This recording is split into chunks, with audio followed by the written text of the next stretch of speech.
भीष्म पितामह की प्रस्तुति देखो।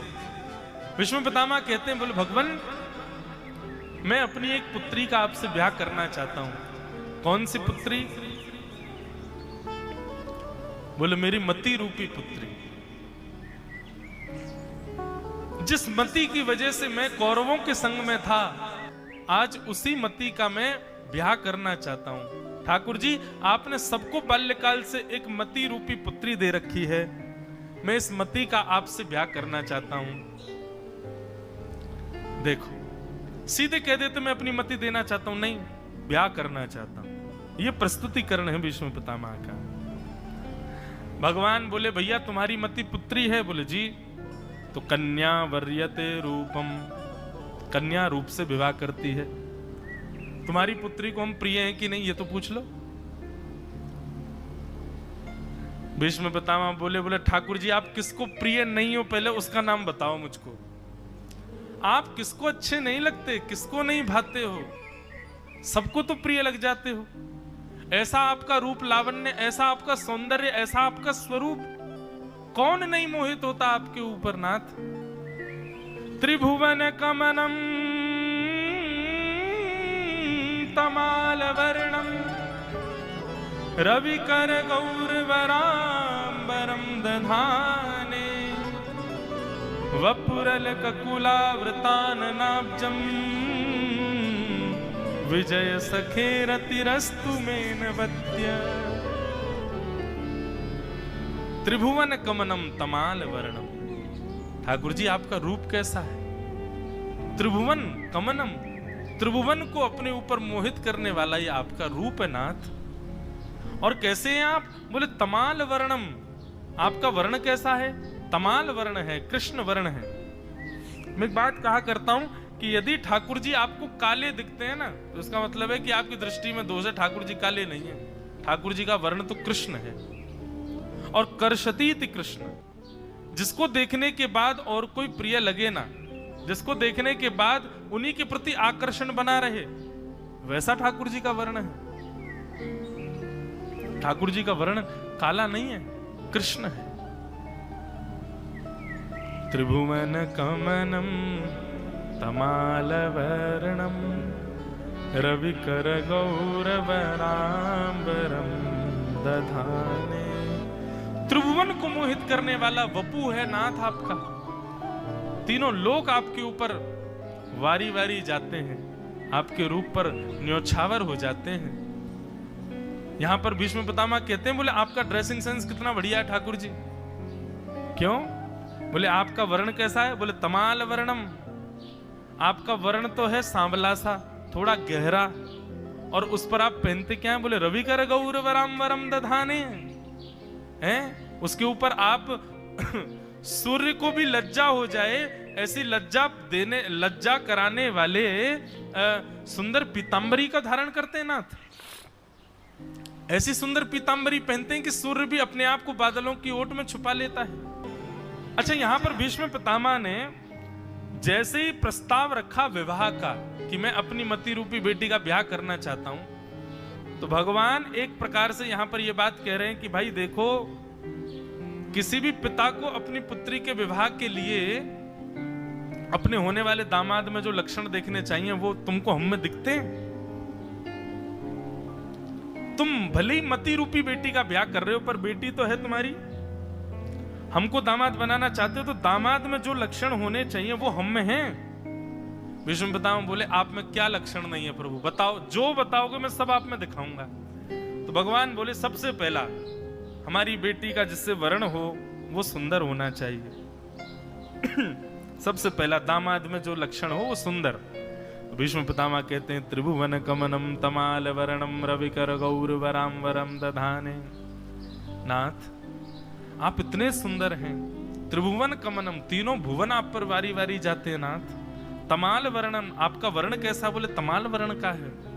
रविकर गौरवराम्बरम दधाने, उस पर भी आप पीतांबरी पहन करके जब आ जाते हैं ना, तो सूर्य भी छुप जाता होगा कहीं जा करके कि एक सूर्य घूम रहा है, मेरी क्या आवश्यकता। मेरी पुत्री को तो आप बहुत प्रिय हो ठाकुर जी, मेरी पुत्री से आप ब्याह करो।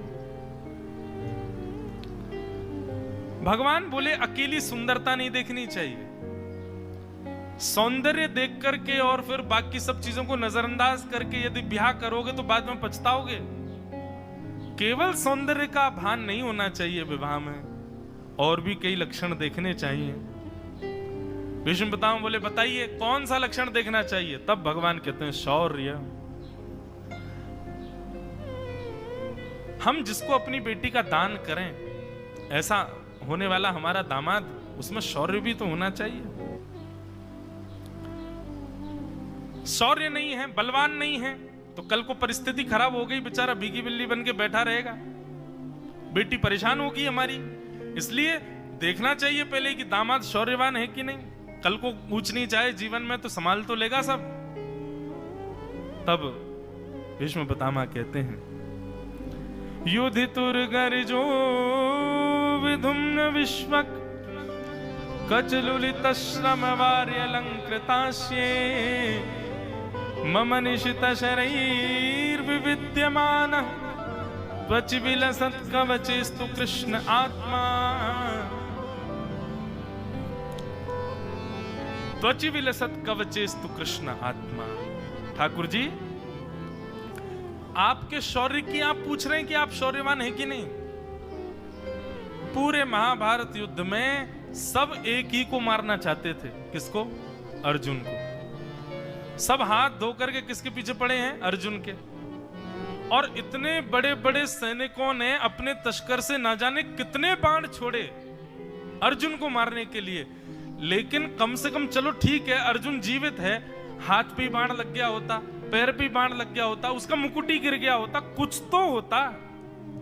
पूरे महाभारत युद्ध में एक बाण भी अर्जुन का स्पर्श नहीं कर पाया। क्यों? क्योंकि उसके सारथी आप थे। ये आपका शौर्य नहीं है तो क्या है? आप इतनी द्रुत गति से उसके रथों को घुमाते थे, और मैंने तो दर्शन किया ठाकुर जी, कई बार बाण आ रहा होता था, अर्जुन उस समय अपने धनुष को संधान कर रहा होता, व्यस्त होता था, तभी आप दृष्टि घुमा करके देख लेते थे कि बाण अर्जुन की ओर आता है, तो आप ही खड़े होकर के अपने कवच पर उस बाण को स्वीकार कर लेते थे। एक जगह यहां वर्णन आता है, मुझे कहने में थोड़ा कष्ट सा तो होता है लेकिन कह देता हूं कि भीष्म पितामह कहते हैं, बोले ठाकुर जी एक बार मैंने आपको छुप करके एक रूप देखा। भगवान बोले कौन सा? बोले एक बार युद्ध के पश्चात आप रात्रि में अपना जब कवच उतार रहे थे ना, तब आपके वक्ष का दर्शन मैंने किया।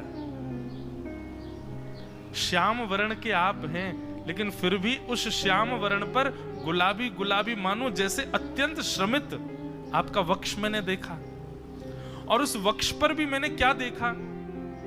जिन वक्ष पर, जिन हृदय पर दुनिया के लोग सुंदर सुंदर पुष्प धारण कराते हैं, माला बना करके पहनाते हैं, सुगंधित हो, स्पर्श को सुख देने वाली हो, ऐसी मालाएं पहनाते हैं, वहां हम दुष्ट योद्धाओं ने अपने नुकीले बाण धारण कराए। ठाकुर जी कुछ कुछ बाण कवचों से भीतर तक गए होंगे, उनकी नुकीलेपन से आगे से उससे थोड़ा सा आपका वक्ष कहीं कहीं छिल गया था, तो कहीं कहीं हल्के हल्के हल्की हल्की रक्त की बूंदें भी मुझे दिख रही थी। मैं वो दर्शन करके मेरे हाथ पांव कांपने लग गए थे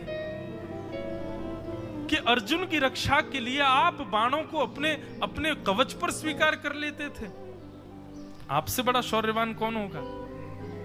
आप सबसे बड़े शौर्यवान हैं। मेरी पुत्री आपके साथ सदा सुखी रहेगी। अच्छा पुत्री कौन है इसको ध्यान में रखिएगा। पुत्री कौन है?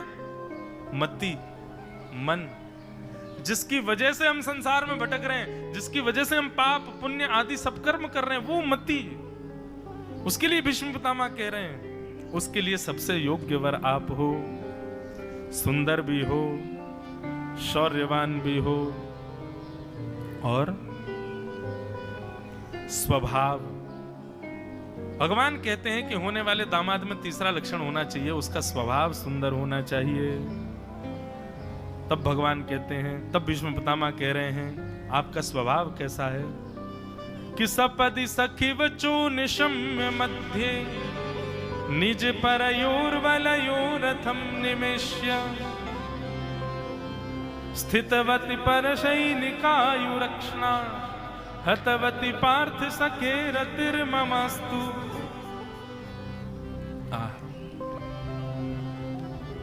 इति और रति, ये दो शब्द बहुत हैं भीष्म पितामह की स्तुति में। रति शब्द भी 2-3 बार है।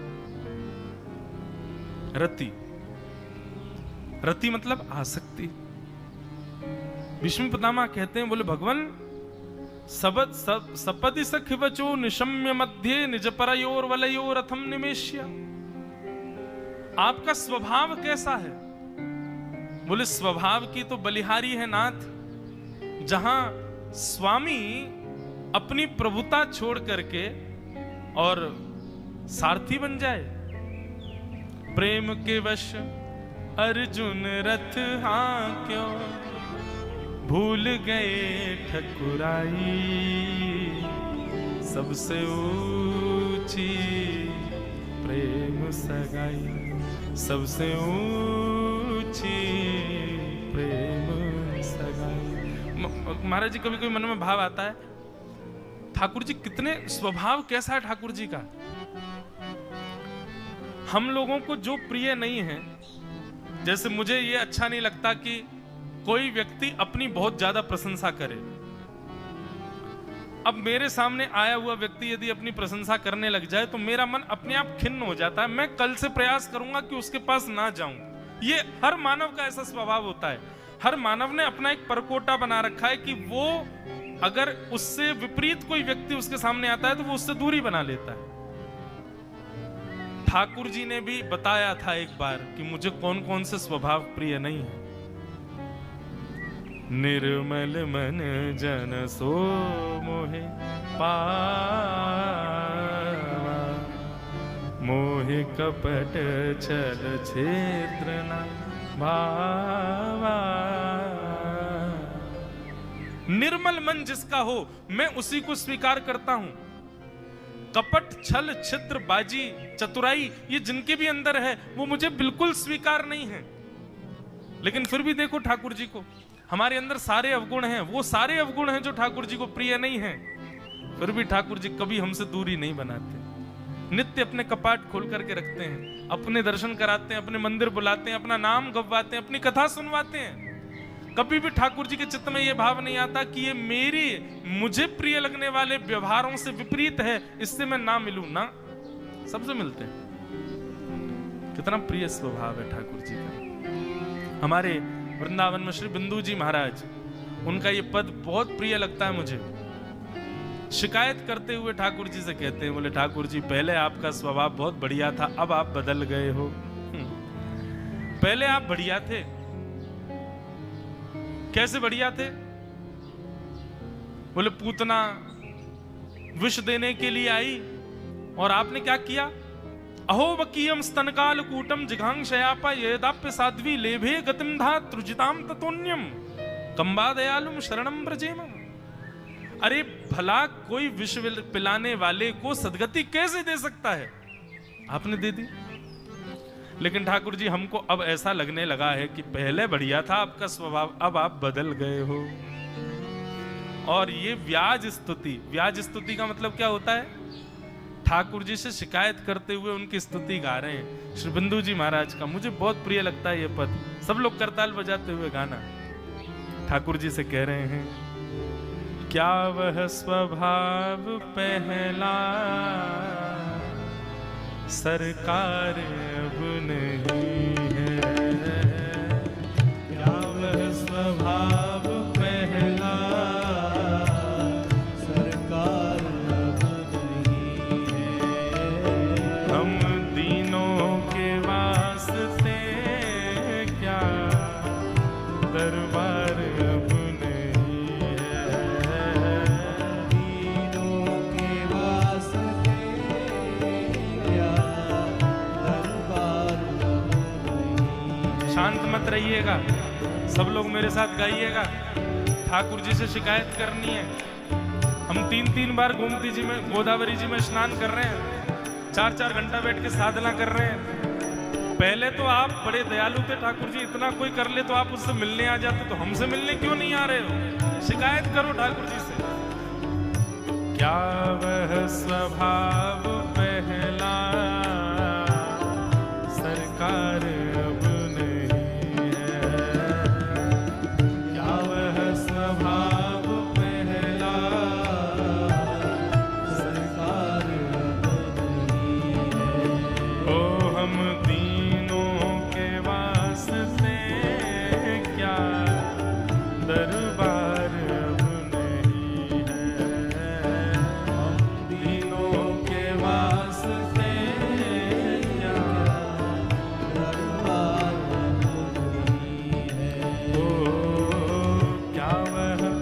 स्वभाव पहला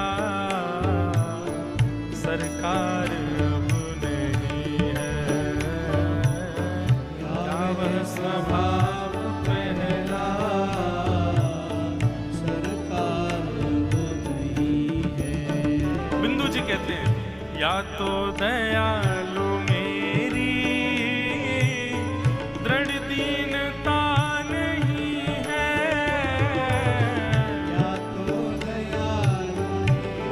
या तो मेरी दीनता में कोई कमी है,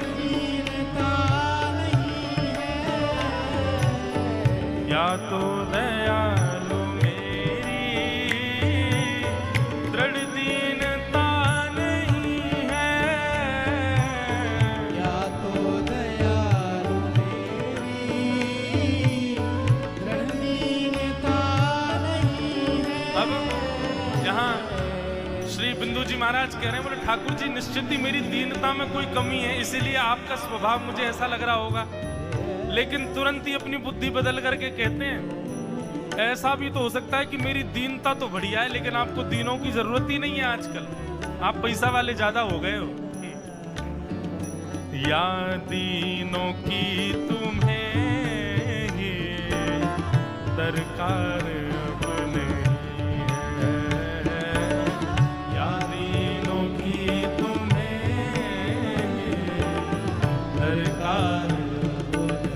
भाव से, क्या वह स्वभाव पहला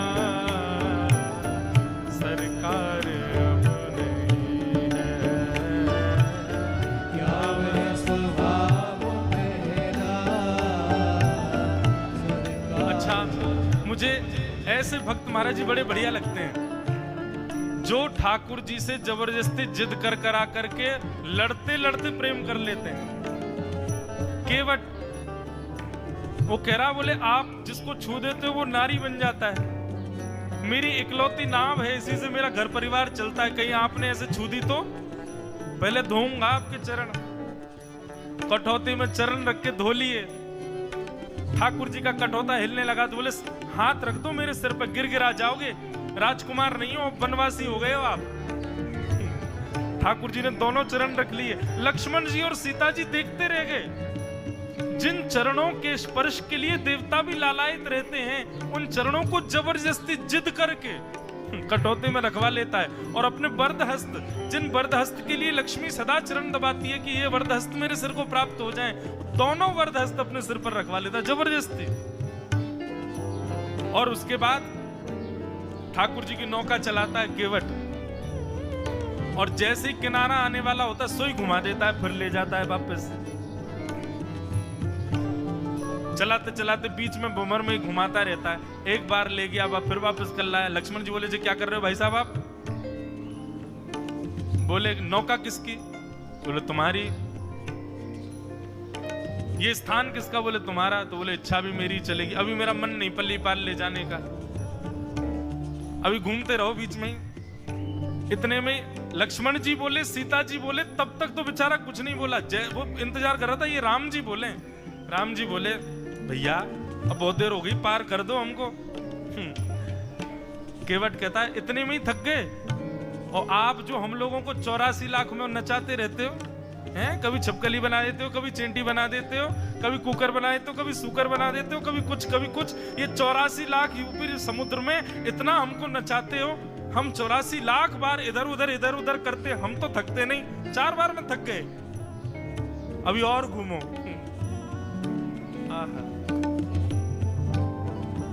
ऐसी भक्ति बंधुओं, ये पता है भक्ति की ये भी एक स्थिति है, ये भी चरम स्थिति में जाकर के आती है कि आप ठाकुर जी से ऐंठ रहोगे।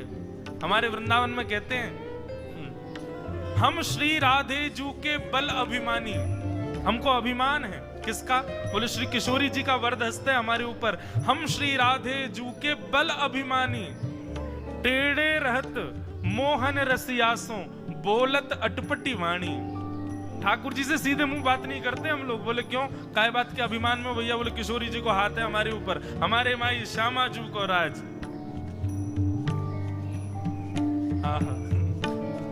तो ये टेढ़ा रहना और टेढ़े रह करके भी प्रेम उसी से करना, ये भी एक बड़ा अद्भुत प्रेम का स्वरूप है जो बिंदु जी यहाँ प्रकट कर रहे हैं। क्या वह स्वभाव पहला सरकार अब नहीं है, क्या वह स्वभाव पहला सरकार अब नहीं है।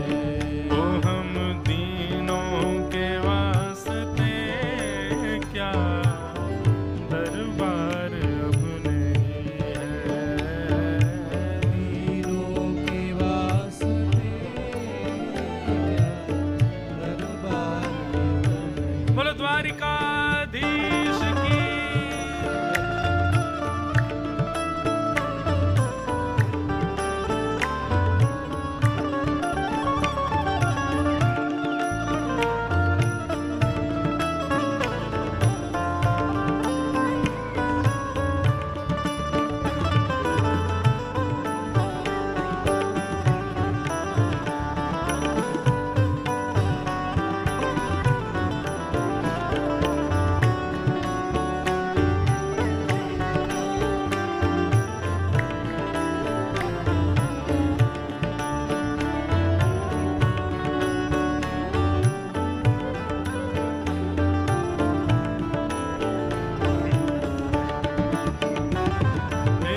पाते थे जिस हृदय से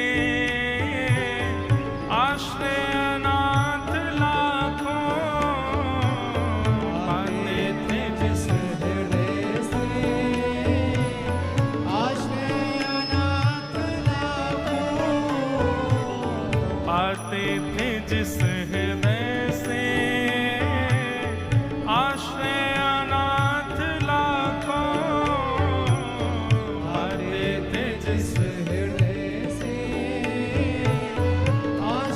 अनाथ लाखों, क्या वह हृदय दया का भंडार अब नहीं है,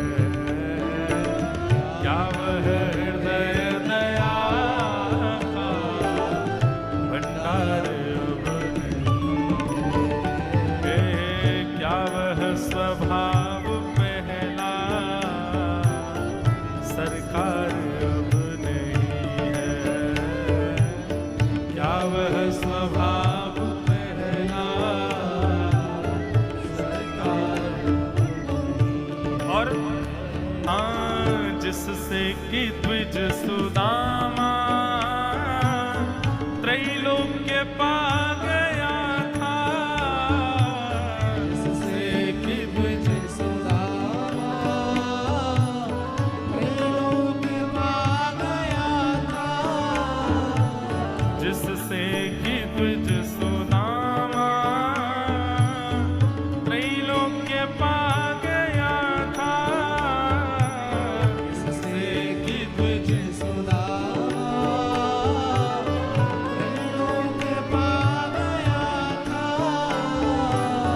क्या वह हृदय, क्या उस उदारता में कुछ सार अब नहीं है,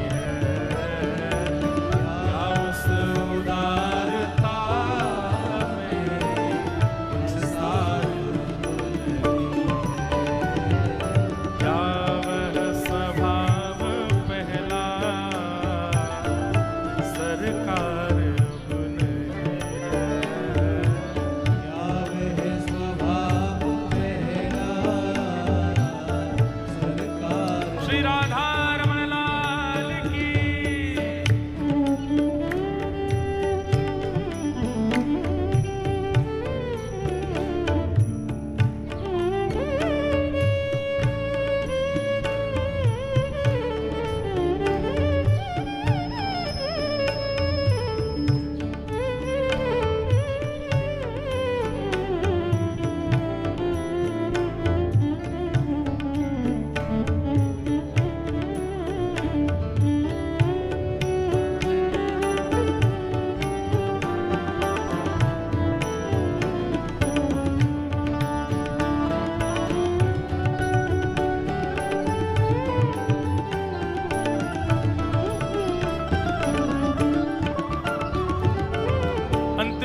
में श्री बिंदु जी महाराज कहते हैं, हे दौड़े थे द्वारिका से जिस पर अधीन होके, दौड़े थे द्वारिका से जिस पर अधीन होके। किस पर अधीन होकर के गए ठाकुर जी? हे कृष्ण द्वारिका वास, देव देव जगतपते, कौरवं प्रतिभूतं वा किम न पश्यसि केशव। जब भरी सभा में द्रौपदी का चीरहरण हो रहा था, द्रौपदी ने पहले विचार किया कि मैं पंचपतियों की पत्नी हूं, ये मेरी रक्षा करेंगे। पांचों नहीं उठ करके आए, तब विचार किया भीष्म पितामह कृपाचार्य द्रोणाचार्य ये सब मेरी रक्षा करेंगे। कोई उठ करके नहीं आया। तब अपना बल लगाया, और जब अपना बल भी काम नहीं आया, बस उघारी होने वाली थी द्रौपदी, बस एक अपार और दुशासन खींचता तो भरी सभा में निर्वस्त्र हो जाती द्रौपदी। उस अंतिम क्षण में, एक क्षण में अपनी दोनों भुजा उठा करके द्रौपदी कहती है, हे द्वारिकाधीश कहां हैं आप? ये कौरव मेरे ऊपर इतना बड़ा अत्याचार कर रहे हैं, आपको दिख नहीं रहा ठाकुर जी? किम न पश्यसि केशव। बस इतना कहा ही था, वसन रूप भय श्याम। नारी बिच सारी है कि सारी बिच नारी है कि नारी है कि सारी है कि सारी है कि नारी है। खींचते खींचते दुशासन की भुजा थकित भई, निर्वस्त्र नहीं कर पाया द्रौपदी को। आज बिंदु जी महाराज कह रहे हैं, दौड़े थे द्वारिका से जिस पर अधीन होके, दौड़े थे द्वारिका से जिस पर अधीन होके, दौड़े थे द्वारिका से जिस पर अधीन होके, दौड़े थे द्वारिका से जिस पर अधीन होके। किस पर अधीन? उस अश्रु बिंदु से भी क्या प्यार अब नहीं है। उस अश्रु बिंदु, द्रौपदी के नेत्रों के अश्रु बिंदुओं ने आपको दौड़ा दिया था प्रभु। उस अश्रु बिंदु से भी क्या प्यार अब नहीं है। उस अश्रु बिंदु से भी क्या प्यार ओ क्या वह स्वभाव पहला सरकार अब नहीं है। क्या वह स्वभाव पहला सरकार हम तीनों के वास्ते क्या दरबार अब नहीं है। तीनों के वास्ते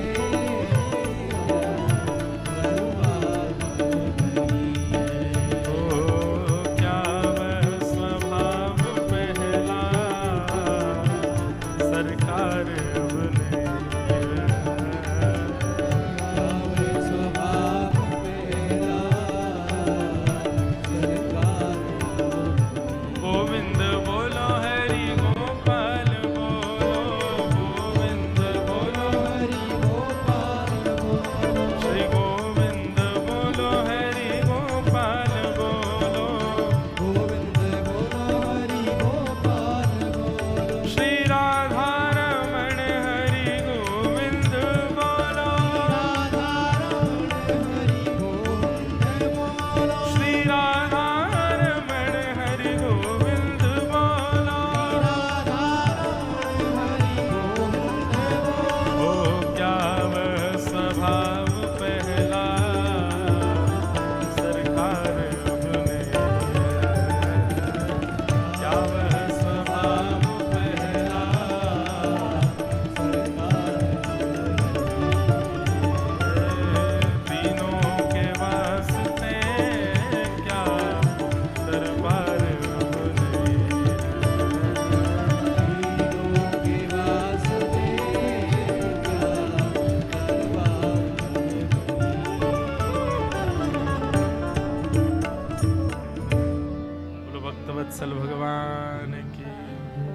ठाकुर जी का स्वभाव तो अभी भी अच्छा है, ये तो हम शिकायत कर रहे हैं ठाकुर जी से, थोड़े ऐंठ के बोल रहे हैं, लड़ रहे हैं ठाकुर जी से।